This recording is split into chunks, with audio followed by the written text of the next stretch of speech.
think the key thing really is about engagement, and engagement really, I don't think is just confined to the young.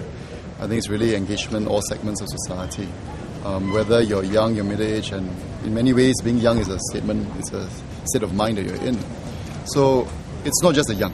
I think across the spectrum, we have to find vehicles for more engagement, for dialogue, and but we also need to find it in a way which is practical, sustainable as well. So I think that's something that we need to focus on.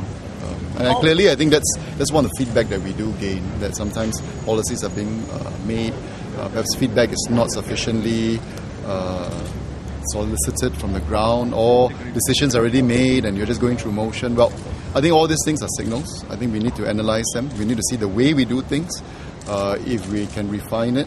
So I think that's something that I think across the board we need to analyse. And maybe you can share how you might... Okay, for example, I would say that within my ward,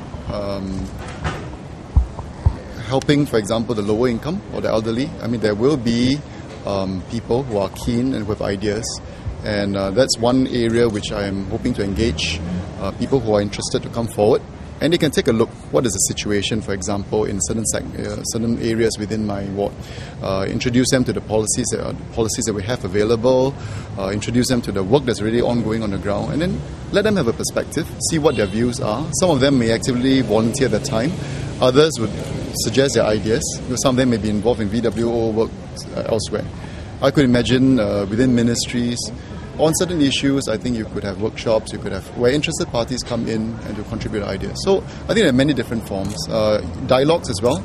I had a dialogue with one of the apartment blocks, one of their block parties, and it was quite an intense session where a lot of questions were asked on a range of things: flooding, population growth, ministerial pay.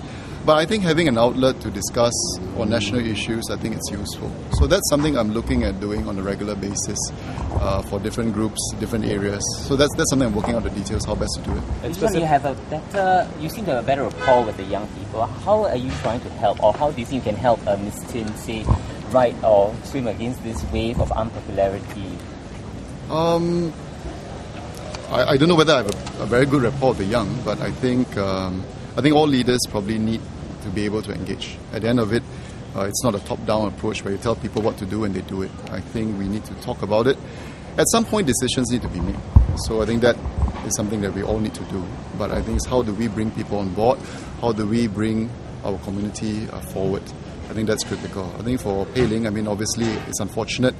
I think how it all started, and I think from an image perspective, some of these things, as she has also mentioned, had stuck somewhat.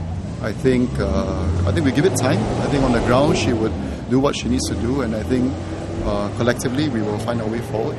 I think that's something that we can do. So one last question. I mean, what are your thoughts on winning this general election? We haven't actually asked you. How do you feel? Well, before the campaigning started, or when the campaigning started and before the results came out, in my mind the key thing really was, regardless of the outcome, what I felt was really important for this election was that virtually everyone, short of Tanjung Pagar, had a chance to vote. And I think that is really important. I think, and as a result of that, and the active participation by the opposition, I think was good because it gave people choices.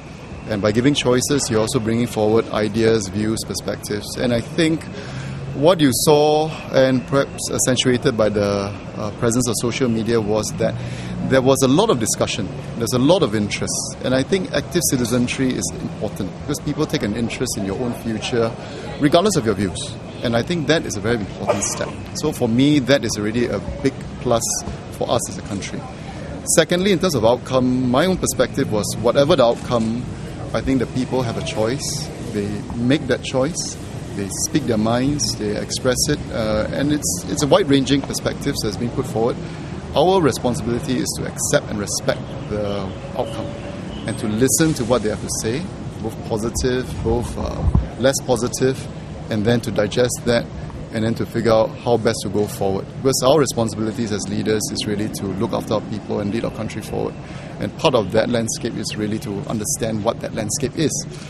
So while we have our perspective, I think the feedback was important. So that to me was a big takeaway for me. So it's hard to say whether what is a good result or not a good result. The result is whatever the people choose to give you. And if that is a result that they give you, we accept it, we listen, and then let's move forward and see how best to serve and how best to contribute. We're also interested in the internal dynamics of the party post-election. Now, George Yeo has said that the government needs to change now. It needs to relook the way it governs, and so does the PAP.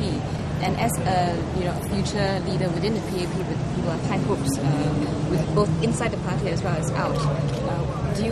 How do you think that's going to work? Besides, the parliamentary part about bringing people's voices into it. Well, like I said during my rally speech, and something that I've been quite consistent in saying is that I think we need to change the way we do things. I think the government is a very strong government. I think the track record is strong, the policies. I mean, there will be always different views, but I think what we have today is actually quite remarkable. I think there are very few countries, given the circumstances that we're in, have what we have. But of course, talking about that doesn't always hold a lot of traction, maybe for the younger generation, because we grew up in this environment. The older generation will see what we used to be, and they see the contrast. But for most of us, where we grew up with our needs met, and fairly comfortable, we expect more. So in a sense, if you use a Maslow hierarchy of needs, your baseline requirements are met now with the self-actualization stage. So clearly, the way things were done in the past will need to be adjusted. So for me, I feel that we do need to adjust the way we do things, but it is not a one person's perspective. I know that within my own space, that's something I can do. At the party level, I think it's probably premature for me. I don't think I'm in a position to speak for the party, but what is quite clear is that the conviction to reflect, to introspect, I think is there. I think whatever George Yeo mentioned, I think is something that a lot of us do share. And I think that's something that will preoccupy us for the coming weeks and months. Because our commitment really ultimately is how best to serve the country and bring it forward. And it's not about the status quo, it's about if it needs adjustments to make sure that we continue to succeed and continue to serve our people effectively, then that ultimately is a goal. And the way you do it is just a means to an end.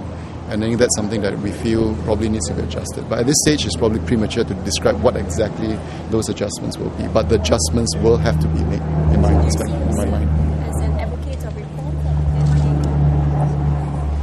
Well, George Yeo was an advocate for reform. Somebody needs to fill his shoes. Now that he's gone, do you think? Well, I think everybody plays a part. I don't think it's one person. I think individuals will have their perspective. I think it's for us to rally as a team to create shared perspectives, have a shared vision, because ultimately it has to be a collective effort. I think it's no point having one person saying this, another person saying that. Ultimately, the proof is in the pudding. It's what you do, it's not just what you say. It needs to translate down to every aspect of whatever that's going to happen on the ground. So the execution level, the policy makers, and down to the people who are actually delivering the products on the ground, all this needs to be adjusted. So it's something that collectively we need to work on that, I would imagine. So it's not just a one person's responsibility, I think. Okay, thank you very much.